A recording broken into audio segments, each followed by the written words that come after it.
Hello everyone, this is Ganesh and you are watching HD classes. दोस्तों, शुरू करते हैं आज का हमारा लेक्चर। ठीक है, शुरू करते हैं आज का हमारा lecture. Before the starting of the lecture मैं बता देना चाहता हूँ, अगर आपको रिलेटेड टू अगर लेक्चर्स कोई भी डाउट्स रहे या फिर कोई भी आपका क्वेरी रहे तो आप इस नंबर पे हमें कांटेक्ट कर सकते हैं। ठीक है, अब हम आपका जितना भी डाउट्स है उसको रिजॉल्व करने की कोशिश करेंगे। दूसरी बात, अगर आपको हमारा जो पेड बैच है अगर वो भी लेना है तो भी आप इस नंबर पर कांटेक्ट कर सकते हैं। हमारा पेड बैच में आपको क्या क्या मिलेगा ये सारी बातें हम लोगों ने इंट्रोडक्शन वीडियो में दी हुई है। तो आप यूट्यूब में बस सर्च करना, ठीक है, CSMA फाउंडेशन, ठीक है, introduction video by Ganesh sir, आपको मिल जाएगा। ठीक है, लॉ, ठीक है, लॉ नहीं, आपको डायरेक्ट सर्च करना, आपको मिल जाएगा। ठीक है, तो चलिए शुरू करते हैं आज का हमारा लेक्चर। दोस्तों, कैसे हो तुम लोग? ठीक है, तुम लोग से मिल के ना मेरे को ना एक अजीब सा खुशी आ जाता है। तुम लोग से मिलके मुझे एक अजीब सा खुशी आ जाता है। ठीक है, चलो आज का हमारा लेक्चर जो है वो हम लोग स्टार्ट करते हैं। आज का हम भैया आज क्या कराने वाले हो बताओ मेरे को। पहले तो लास्ट क्लास में जो जो बताया था उसको एक बार रिवीजन करवाऊंगा। लास्ट क्लास में जो जो बताया था उसको एक बार रिवीजन करवाऊंगा। भैया रिवीजन बार बार क्यों करवाते हो? लास्ट वीडियो में तो मैं देख लूंगा। अरे दोस्त, तुम लोग लास्ट वीडियो में देख लोगे मुझे पता है, लेकिन दिस इज द वे,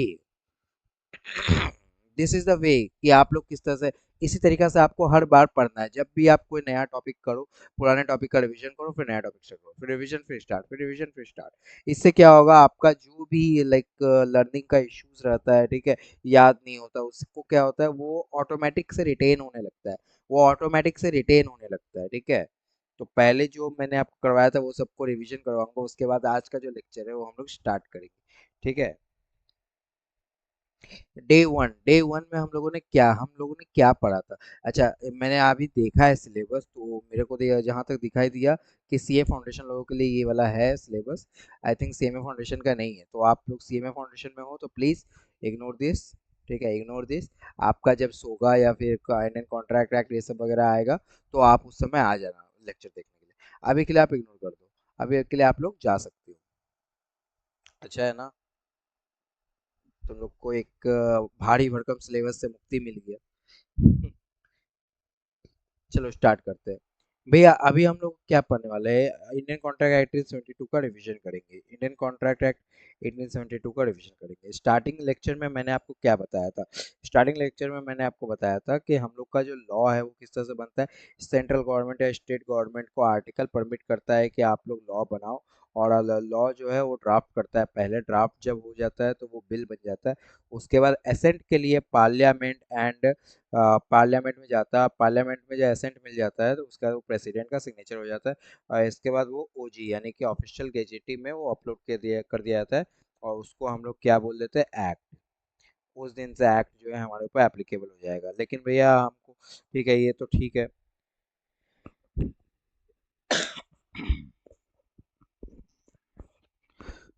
भैया मेरे को एक बात बताओ कि यहाँ पर जो एलएलपी एक्ट 2008 है, कहीं कहीं पर हम लोग 2009 पढ़ते हैं, इसका मतलब क्या हुआ भैया? एलएलपी एक्ट 2008 जो है 12 दिसंबर 2008 को, ध्यान से देखो, 12 दिसंबर 2008 को पार्लियामेंट में पास कर दिया गया था, लेकिन प्रेसिडेंट जो असेंट किए थे 7 जनवरी 2009 को किए थे, इसीलिए कहीं कहीं 8 कहीं कहीं 9 लिखा हुआ है। ठीक है, यानी कि दोनों ही आपका लिए ठीक है, लेकिन आपका लिए 8 9 कुछ भी बोलो, दोनों दोनों जो है इक्वली प्रोमिनेंटली रिलेवेंट है। ठीक है, बस आपको डेट्स याद रखना है और क्या क्या क्या हुआ है। ठीक है, एक महीना पहले ये हुआ और एक महीने बाद ये हो गया। ठीक है भैया, क्यों ऐसा हुआ? प्रेसिडेंट कहीं गए थे घूमने के लिए शायद, या फिर कुछ वॉर वॉर चला होगा, वहां पर काम करने के लिए गए थे। वो मेरे को आइडिया नहीं है क्या हुआ था, बट आपको यही वाला स्टोरी है जो मैं आपको बता रहा हूँ। इसके बाद क्या है? ठीक है, इसके बाद क्या है भैया?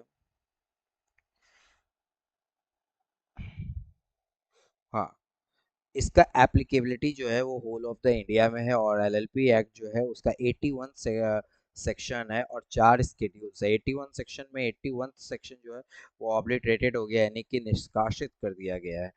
ठीक है, राइट्स एंड ड्यूटीज, 4 शेड्यूल्स है। 4 शेड्यूल्स में पहला शेड्यूल जो है वो क्या बताता है, rights and duties of the partner. ठीक है, एज वेल एज एलएलपी। ठीक है, यानी कि ये कब बताता है भैया?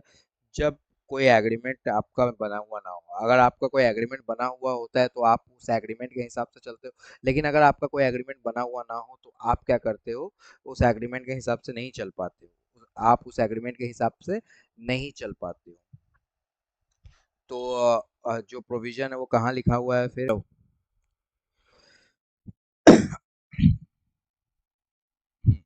तो ये जो प्रोविजन है भैया कहाँ लिखा हो, ठीक है।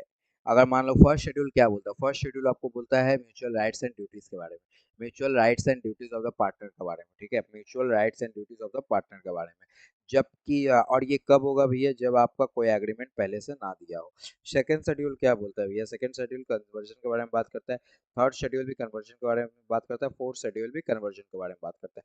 कन्वर्जन का मतलब पहले हम किसी में थे और अभी किसी और में आ गए, पहले हम किसी और के साथ चल रहे थे, अब हम उसका साथ छोड़ के किसी और का साथ आ गए, ठीक है। तीनों केस में आप किसके साथ आ जाते हो, एलएलपी के साथ आ जाते हो, लेकिन तीनों केस में आप चल किसके साथ रहे थे, पहले आप फर्म के साथ चल रहे थे, फिर आप प्राइवेट प्राइवेट कंपनी के साथ चल रहे थे, फिर अनलिस्टेड पब्लिक कंपनी के साथ चल रहे थे। याद रखना मेरी बात को, अनलिस्टेड पब्लिक कंपनी लिखा हुआ है, पब्लिक कंपनी नहीं लिखा हुआ है। रीजन क्या है भैया, पब्लिक कंपनी तो प्रोहिबिटेड है, वो तो आ ही नहीं सकता, ठीक है। भैया क्यों हम लोग किसी और का दामन छोड़ के किसी और के साथ क्यों चलने लगते हैं, क्यों चलते हैं हम लोग? रीजन बड़ा सिंपल है, उसके दामन में कुछ गड़बड़ियां थी, इसीलिए हम दूसरों के दामन पकड़ के उसके साथ चलने लगते हैं। अरे बड़ा सिंपल सा बात है भाई। अब फॉर्म एलएलपी जो है इसमें आपको बहुत सारे बेनिफिट्स मिलते हैं, ठीक है। क्या क्या बेनिफिट्स है भैया, मैं तुमको बता देता हूँ। इजी टू फॉर्म है, इजी टू डिसॉल्व है, ठीक है। टैक्स रेट भी जो है मोटा मोटी क्या होता है, और टैक्स रेट इसका मोटा मोटी ज़्यादा ही रहता है कंपनी के कंपेरेटिव, लेकिन इजी टू मेंटेन है, इजी टू मैनेज है, ठीक है।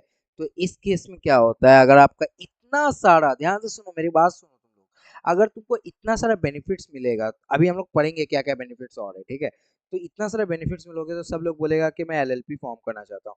तो कन्वर्जन का एक रूट बताओ मेरे को, कन्वर्जन किस तरह से करेंगे। तो कन्वर्जन का बड़ा सिंपल सा रूट है कि आप शेड्यूल 2, 3 एंड 4 फॉलो करो। क्या इसके अलावा भैया अगर कोई एचयूएफ है, अगर वो एलएलपी में कन्वर्ट होना चाहता है तो नहीं हो सकता? क्यों? शेड्यूल ही नहीं दिया दिया हुआ है ना, रूल्स ही नहीं दिया हुआ है। कोई पब्लिक कंपनी नहीं हो सकता, इसके अलावा और कोई भी अगर है तो नहीं हो सकता। इन्हीं सभी लोगों को बस ये दिया गया है, क्या बोलते हैं आपका, रूट्स। इसके अलावा चलो आगे देखो, इसके अलावा आगे देखो। सेकंड शेड्यूल तो हो गया, थर्ड शेड्यूल भी हो गया, फोर्थ शेड्यूल भी हो गया। एमसीए जो है, मिनिस्ट्री ऑफ कॉर्पोरेट अफेयर्स, ठीक है, ये क्या बोलता है, आरओसी को ये परमिट करता है कि आप अपना टास्क को परफॉर्म करो। यानी कि एलएलपी एक्ट 2008 में जो भी रूल्स एंड रेगुलेशन है, जो भी आपको फाइलिंग वगैरह करना है, वो आप कहाँ पर करोगे, एमसीए में जाया करोगे। वो आप कहाँ करोगे, एमसीए में जाया करोगे। भाई एमसीएल नहीं भाई, एमसीए, एमसीए, एमसीए, ठीक है। MCA, MCA, MCA. चलो, जो समझने वाला था वो समझ गया मैंने क्या बोला, ठीक है। Indian partnership act 1932 is not applicable. Indian partnership act 1932 जो है वो आपके यहाँ पर एप्लीकेबल नहीं है। आपके यहाँ पर Indian partnership act 1932 is not applicable, applicable ही नहीं है। आप थोड़ा सा ये समझो, इंडियन पार्टनरशिप एक्ट 1932 आपके यहाँ पर एप्लीकेबल नहीं है। The LLP Act 2008 has been amended through the limited liability LLP Act 2008। ध्यान से देखो, अब मैं क्या बताने वाला हूँ, ठीक है। हाँ, ये एक बार अमेंड भी हुआ था 30 अगस्त को, जरूरी नहीं है ज़्यादा उसके बारे में जानने का, ठीक है। इसके बारे में ज़्यादा जानने का जरूरत नहीं है। अमेंडमेंट क्या है, हम लोग वही अमेंडेड वाला ही चीज पढ़ रहे हैं, ठीक है। मीनिंग की बात करूं तो एलएलपी का मतलब क्या होता है, ये चार चीज, ये 1 2 3 4 5 6, 1 2 3 4 5, ये 5 चीज का मतलब होता है एलएलपी। क्या क्या है भैया, देखो यहाँ पर, ये एक न्यू फॉर्म ऑफ बिजनेस है जो कि ली, ठीक है, ये एक न्यू फॉर्म ऑफ बिजनेस है जो कि एक लीगल एंटिटी को फॉर्म करता है, और ये ऑल्टरनेटिव कॉर्पोरेट व्हीकल्स भी है, हाँ, अलाउ करता है पार्टनर को फ्लेक्सिबल एंड इंटरनल स्ट्रक्चर को, ठीक है। एंड लिमिटेड लाइबिलिटी भी है इसमें, LLP itself is liable for fully extend to the assets, assets के लिए ही सिर्फ लायबल है। एंड लास्ट बताओ तुम आप मेरे को, liability of the partner will be limited, yes liability of the partner will be limited. मैंने तुमको सेक्शन और सबसेक्शन का जो डिफरेंस है वो भी यहाँ पर समझाया था। Section and subsection and clause का जो मतलब है वो मैंने तुमको बताया था। खैर, हम लोग आ गए थे अब डेफिनेशन में। डेफिनेशन में हम लोग क्या किए थे भैया, सबसे पहला बॉडी कॉर्पोरेट का डेफिनेशन पढ़े थे, ठीक है। मेरी आंखों में देखो, ठीक है, मेरी आंखों में देखो, जब मैं बात करता हूँ मैं वही हूँ जो तेरे साथ पढ़ता हूँ, मैं वही हूँ जो तेरे साथ पढ़ता हूँ, ठीक है, मेरी आंखों में देखो। बॉडी कॉर्पोरेट का डेफिनेशन जो है वो कहाँ है, section 2 subsection 1 clause, section 2 subsection 1 clause D, section 2 subsection 1 clause D में। अब ये क्या बोलता है, तीन बात बोलता है। एक बात बोलता है मीन्स से, दूसरा बात बोलता है इंक्लूड से, तीसरा बात बोलता है डज नॉट इंक्लूड से, ठीक है। मीन्स में क्या बोलता है, कंपनी विच इज इनकॉर्पोरेटेड कहाँ पर, section 220 of the companies act 2013, section 228 2 clause 20 of the companies act 2013। Includes में क्या बोलता है, इंक्लूड्स में तीन बातें बोलता है। LLP which is registered outside India, LLP which is registered inside India and company which is registered outside India, company which is registered outside India. Inside India वाला कहाँ है भैया, अरे वो मीन में पढ़े थे ना, अभी अभी तुरंत मीन में पढ़े थे, ठीक है, कंपनी मीन में पढ़े थे ना, ठीक है, वही। थर्ड नंबर क्या बोलता है, तीन चीज को एक्सक्लूड करता है, तीन चीज को एक्सक्लूड करता है। पहला चीज को क्या एक्सक्लूड करता है, सबसे पहले कॉर्पोरेशन सोल, सबसे पहले कॉर्पोरेशन सोल। दूसरा क्या है, कोऑपरेटिव सोसाइटी। एंड तीसरा क्या है, any other BC notified by CG, any other BC notified by CG, ठीक है। तीन चीज मैंने आपको बताया है और यही तीन चीज आपको डेफिनेशन में याद भी रखना है। कहाँ लिखा हुआ भैया, देखो मैंने ये लिखा है तुम्हारे लिए, this is the definition. Section 21D, section 21D सबसे पहले मींस कंपनी जो है डिफाइंड जो है under section 220 of the companies act 2013 includes registered this act outside India and company outside India. And last cooperation, ठीक है, does not include cooperation sole cooperative society any other BC notified by CG, ठीक है।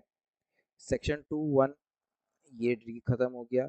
Entity का business का मतलब क्या हुआ, business का मतलब हुआ ट्रेड कॉमर्स सर्विसेज ऑक्यूपेशन, ये सब जो देता है। डेजिग्नेटेड पार्टनर का मतलब क्या है, सेक्शन 7 में जो लिखा हुआ है वो लोग डेजिग्नेटेड पार्टनर है। ये वाला जरूरी नहीं है। फाइनेंशियल ईयर कब से कब तक है, इंपॉर्टेंट बात क्या है फाइनेंशियल ईयर में, याद रखने लायक क्या बात है भैया, ये बताओ मेरे को। अगर आपका 31 सितंबर के बाद से अगर आपका कोई फाइनेंशियल ईयर स्टार्ट होता है, ठीक है, जैसे कि मान लो आपने बिजनेस स्टार्ट किया 1 अक्टूबर से या 10 अक्टूबर को या फिर उसके बाद कभी भी से जनवरी से स्टार्ट किया, कौन सा जनवरी, अक्टूबर के बाद, ठीक है, तो उसके बाद जो भी आपका रहेगा तो उसका जो एंडिंग रहेगा, ठीक है, एंडिंग जो रहेगा वो कहाँ पर होगा, नेक्स्ट ईयर नहीं होगा, फॉलोइंग ईयर में हो जाएगा। नहीं समझे, मैं बताता हूँ। ये देखो, सपोज मान लो कि यहाँ पर आपका, सपोज मान लो कि ये आपका है क्या, एक टाइमलाइन है, ठीक है, 2000, ठीक है, 1 4 2008 से लेकर 31 मार्च 2009, ये आपका टाइमलाइन हो गया, ठीक है, ये आपका टाइमलाइन हो गया। सिर्फ यहीं पर फोकस करना जहां पर मैं लिख रहा हूँ, ठीक है, सिर्फ यहीं पर फोकस करना जहां पर मैं लिख रहा हूँ। यहाँ से सपोज मान लो 31 सितंबर यहाँ पर पड़ता है 2008। अगर मान लो आपने यहाँ यहाँ कहाँ कहाँ, अगर यहाँ यहाँ यहाँ यहाँ रजिस्टर्ड किया, इवन यहाँ भी रजिस्ट्रेशन किया, ठीक है, मतलब कंपनी फॉर्म कर लिया, तो आप जो है अपना बिजनेस को एंड कब तक कर सकते हो, 31 मार्च 2009 तक। लेकिन अगर मान लो आपने यहाँ पर इन सभी जगह में अगर आपने रजिस्ट्रेशन किया है यानी कि बिजनेस को फॉर्म किया है, तो आपके पास ऑप्शन बन जाता है कि आप यहाँ पर भी बिजनेस को एंड कर सकते हो या फिर, ठीक है, अगले साल का 31 मार्च 2010 को भी बिजनेस को एंड कर सकते हो, 31 मार्च 2010 को भी अगले साल का बिजनेस को एंड कर सकते हो। ये आपके पास एक ऑप्शन है, ऑप्शन है, ये आपके पास क्या है, एक ऑप्शन है। आप यहाँ पर भी एंड कर दो, यहाँ भी एंड कर दो, लेकिन इसके पहले वाला भैया, इसके पहले वाला नहीं, इसके पहले वाला सिर्फ आप यहीं पर एंड कर सकते हो, इसके अलावा और कहीं पर एंड करने की जरूरत नहीं है, आपको ऑप्शन नहीं दिया हुआ है। Is that clear all of you, is that clear all of you, is that clear all of you, yes very good.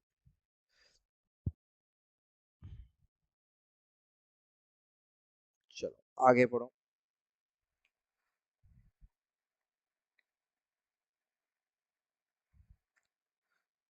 Financial year हो गया भैया।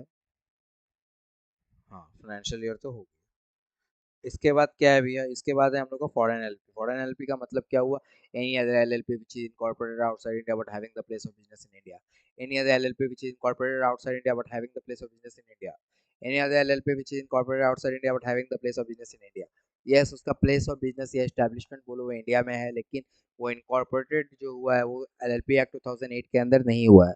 वो इनकॉर्पोरेटेड जो हुआ है वो एलएलपी एक्ट 2008 के अंदर नहीं हुआ है। ठीक है। इसके बाद बताओ भैया LLP an LLP agreement. What is LLP agreement? ठीक है। एलएलपी में जो चीज आप लिखते हो that is all become your LLP agreement. LLP में जो चीज भी आप लिखते हो वो सारा आपका एलएलपी एग्रीमेंट बन जाता है। पार्टनर कौन होता है भैया? पार्टनर कौन होता है? जिसको आपने पार्टनरशिप बनाया है at the time of subscription the document, at the time of subscription the charter document, या फिर आपने खुद अपने एग्रीमेंट में लिख दिया है कि ये लोग पार्टनरशिप बनेंगे, उनके कंसेंट लेने के बाद तो वो लोग पार्टनर बन जाएंगे आपको। ठीक है। स्मॉल एलएलपी क्या होता है भैया? दो लिमिट मैंने आपको याद रखने बोला था, this two limit is enough to cover this section, this two limit is enough to cover this section. Contribution जो होगा वो आपका कितना होना चाहिए? कंट्रीब्यूशन आपका 25 लाख होना चाहिए, मतलब 25 लाख से ज़्यादा नहीं होना चाहिए। एंड टर्न ओवर जो है वो आपका 40 लाख से ज़्यादा नहीं होना चाहिए। क्या ये दोनों ऑप्शनल है भैया, मतलब आइदर और है, एक भी कंप्लीट होना चाहिए? नहीं, ऐसा नहीं है। मैंने यहाँ प्लस का साइन दिया, यानी कि दोनों ही साथ कंप्लीट होना चाहिए। 25 लाख, 40 लाख। भैया 20 मिनट हो गया है, हम लोग का रिवीजन खत्म होगा क्या? यस, खत्म हो चुका है revision. This is almost taken, ठीक है, 17 to 20 मिनट्स। ठीक है। अब इसको एडिट करते समय जो थोड़ा सा काटना रहेगा वो मैं काट दूंगा। ठीक है। दोस्तों हम लोगों ने रिवीजन कंप्लीट कर लिया, ठीक है, बहुत अच्छी तरह से रिवीजन कंप्लीट कर लिया। अब हम लोग आते हैं अपना सेक्शन 5 में। Section 4 and section 5। सेक्शन 4 क्या बोलता है?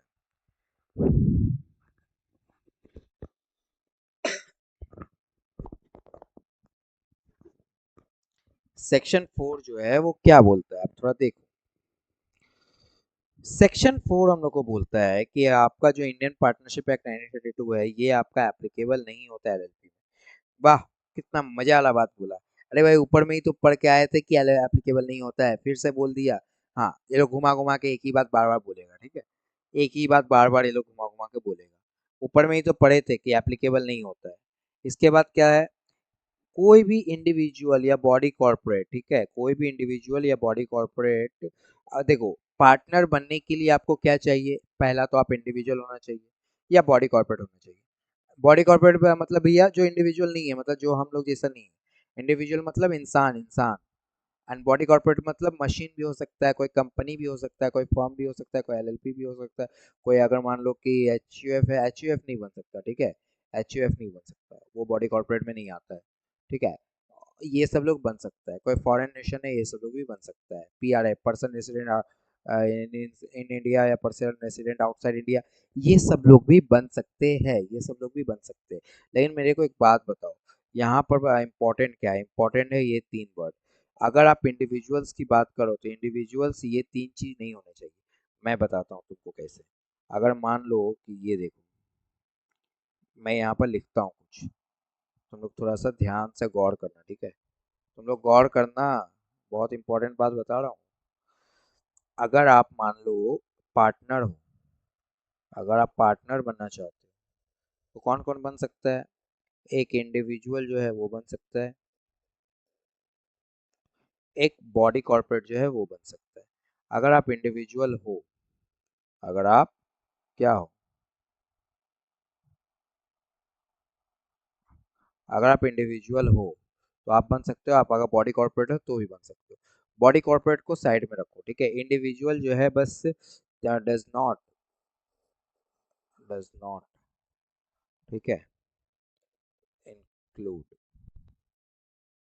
Does not contain following character.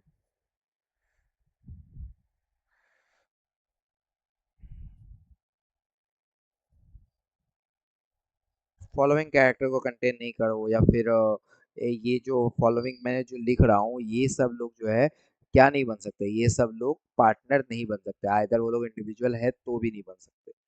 क्या क्या, पहला क्या है, अनसाउंड माइंड।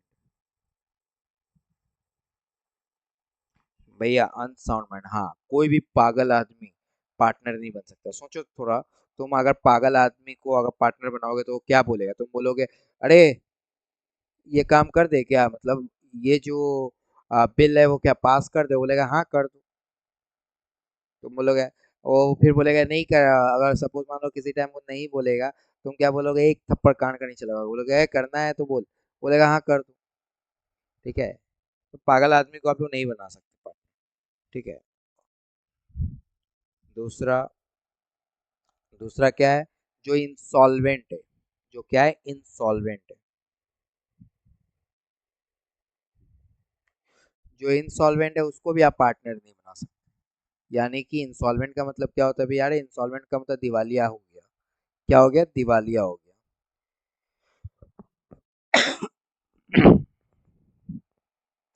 इंसॉल्वेंट का मतलब हो गया दिवालिया हो गया, यानी कि उसके बाद आप कुछ पैसा वैसा कुछ नहीं बचा हुआ है कि वो अपना जो उसके पास एसेट्स वगैरह कुछ नहीं बचा हुआ है, सब कुछ उसका खत्म हो चुका है, दिवालिया हो चुका है। थर्ड नंबर क्या है भैया, जिन लोगों ने अप्लाइड किया है फॉर इंसॉल्वेंसी, बट,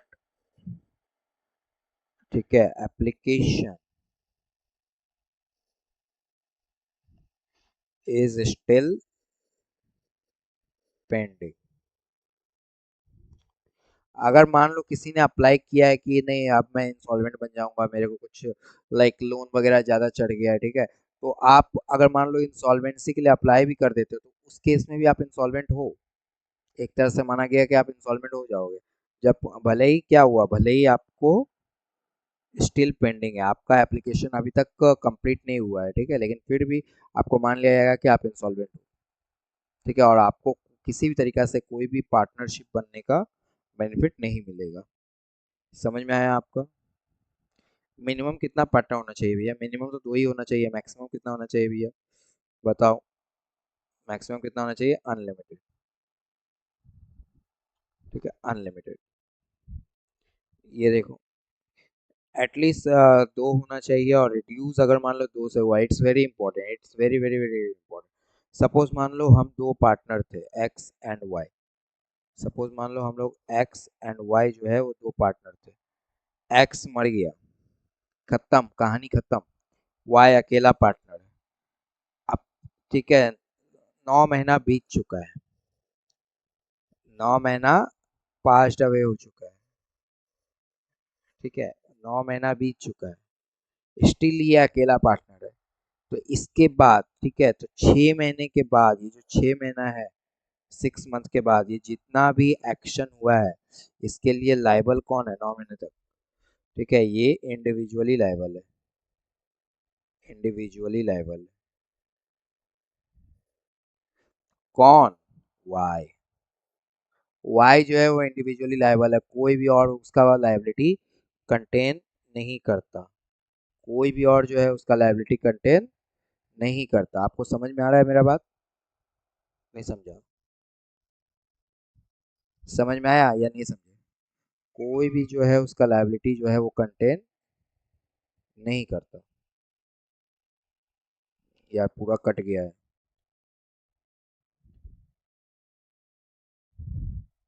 हाँ अभी ठीक है। ठीक है, तो मैंने आपको सेक्शन 4, सेक्शन 5 एंड सेक्शन 6 करवाया है।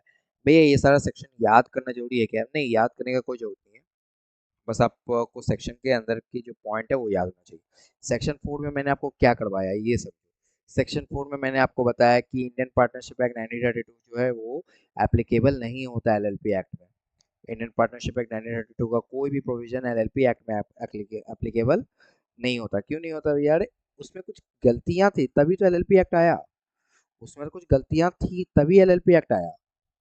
अब आप उसका जो प्रोविजन है फिर से एप्लीकेबल करवा दोगे, it doesn't make any sense, it doesn't make any sense. तो ये चीज तो पहला हो गया, ठीक है। दूसरा भैया, दूसरा, ये चीज तो पहला हो गया कि नहीं होता। दूसरा क्या हो गया? सेक्शन 5। सेक्शन 5 में मैंने आपको क्या बोला? पार्टनर्स का बारे में बताया। क्या इंडिविजुअल पार्टनर बन सकता है? यस। क्या बॉडी कॉर्पोरेट पार्टनर बन सकता है? यस। क्या एच बॉडी कॉर्पोरेट है? No. H is not a body corporate. मैं आपको बता देता हूँ, H is not a body corporate. तो ठीक है, तो एलएलपी यानी कि मतलब बॉडी कॉर्पोरेट बन सकता है पार्टनर ना? हाँ बन सकता है। इंडिविजुअली बन सकता है? हाँ बन सकता है, लेकिन इंडिविजुअल में 3 केस है।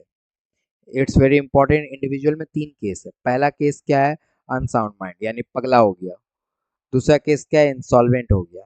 एंड तीसरा केस क्या है? अप्लाइड किया इंसॉल्वेंसी के लिए, लेकिन एप्लीकेशन अभी तक पेंडिंग है। अगर आपका ये जो 3 केस है और अगर आप इंडिविजुअल हो और आपका 3 केस है, तो इस केस में आप पार्टनरशिप नहीं, पार्टनर नहीं बन सकते। इस केस में आप पार्टनर नहीं बन सकते। ठीक है। सेक्शन 6 क्या बोला? मिनिमम नंबर कितना चाहिए? सेक्शन 6 क्या बोला? मिनिमम नंबर कितना चाहिए? बताओ कितना चाहिए? एक एलएलपी खोलने के लिए मिनिमम 2 चाहिए, मैक्सिमम अनलिमिटेड हो सकता है। लेकिन अगर किसी भी टाइम आपका मिनिमम 2 से कम हुआ, किसी भी टाइम आपका मिनिमम 2 से कम हुआ, तो आपको जो रेक्टिफिकेशन के लिए 6 मंथ दिया जाएगा।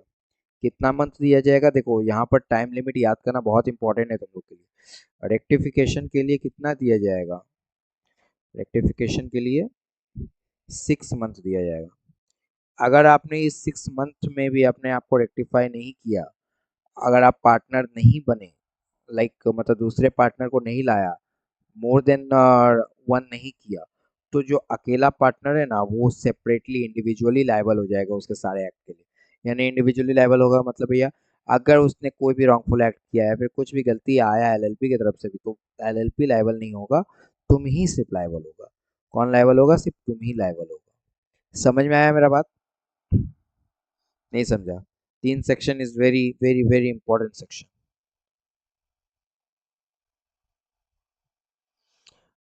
This is our last section, section 7। ठीक है, this is our last section, section 7। And this is one of the most important section, you can से।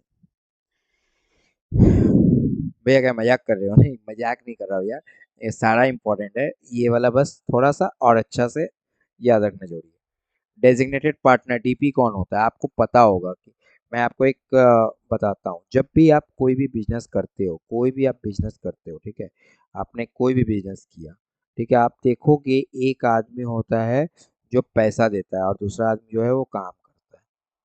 जब भी आप किसी काम करने वाले आदमी को बोलते हो, तो वो एक तरह का लेबर का काम कर रहा है, ठीक है, यानी प्रोफेशनल लेबर बोल सकते हो, वो एक तरह का लेबर है। एंड जो पैसा देता है उसको इन्वेस्टर बोलते हैं। ठीक है। तो चाहे आप कंपनीज एक्ट में जाओ या फिर आप एलएलपी में जाओ, यहाँ पर दो फॉर्मेशन अलग ही अलग होता है, दो आदमी जो है अलग अलग ही आता है। अगर मान लो जो पैसा देता है उसको हम लोग क्या बोलते हैं? उसको हम लोग इन्वेस्टर बोलते हैं। एलएलपी में क्या बोलते हैं भैया? उसको उसको हम लोग पार्टनर बोलते हैं। लेकिन जो आदमी काम करता है, क्योंकि पार्टनर तो सिर्फ पैसा देने का लिए लायबल है एंड 4-5 डिसीजन लेने के लिए लायबल है, जो इंपॉर्टेंट इंपॉर्टेंट मेजर डिसीजन होते हैं। लेकिन जो डे टू डे बिजनेस का जो खर्चा होता है, सैलरी पेमेंट होता है, या फिर बाकी सारे एक्टिविटीज जो बिजनेस में ऑर्डिनरली होते ही रहते हैं, इन सभी के लिए लायबल कौन होगा? क्या पार्टनर को बार बार आके देखना पड़ेगा कि ये हुआ है कि नहीं, बिजली का बिल भरा है कि नहीं, या तुमने पानी का बिल भरा है कि नहीं? ये सब थोड़ी ना होता है। इन सभी के लिए आपका कौन है? डीपी है। कौन है? Designated partner, DP. कौन है डेजिग्नेटेड पार्टनर? भैया ये डीपी कौन बनता है? यूजुअली जो पार्टनरशिप में पार्टनर बनते हैं वही डीपी भी बन जाते हैं। वही क्या बनते हैं? डीपी भी बन जाते हैं। लेकिन यहाँ पर अच्छा, कंपनीज एक्ट में इसको क्या बोलते हैं भैया? इसको हम लोग कंपनीज एक्ट में बोर्ड ऑफ डायरेक्टर बोलते हैं। इसको क्या बोलते हैं? Board of director. एंड यहाँ एलएलपी एक्ट में इसको हम लोग डेजिग्नेटेड पार्टनर बोलते हैं। ठीक है। तो डेजिग्नेटेड पार्टनर अगर हम लोग इसको बोलेंगे, तो every LLP shall have at least 2 designated partner. कम से कम तो 2 डेजिग्नेटेड पार्टनर होना ही चाहिए। कम से कम आपके पास 2 डेजिग्नेटेड पार्टनर तो होना ही चाहिए। और दोनों, मेरे को एक बात बताओ, अगर मान लो मैं कंपनी एक खुला हुआ है, उसको बोलूंगा चलो तुम डीपी बनोगे, ऐसे हो सकता है क्या? डीपी बनाने का मेरा मोटो क्या है? डीपी बनाने का मेरा मोटो क्या है, ये बताओ मेरे को।